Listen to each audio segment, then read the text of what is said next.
بسم الله الرحمن الرحيم والتين والزيتون وطور سينين وهذا البلد الأمين لقد خلقنا الإنسان في أحسن تقويم ثم رددناه أسفل سافلين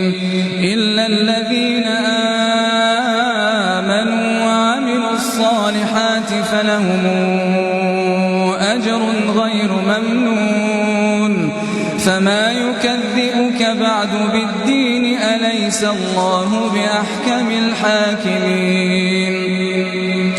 بسم الله الرحمن الرحيم اقرأ باسم ربك الذي خلق خلق الإنسان من علق اقرأ وربك الأكرم الذي علم بالقلم علم الإنسان ما لم يعلم كلا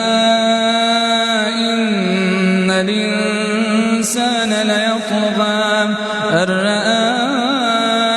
استغنى إن إلى ربك الرجعى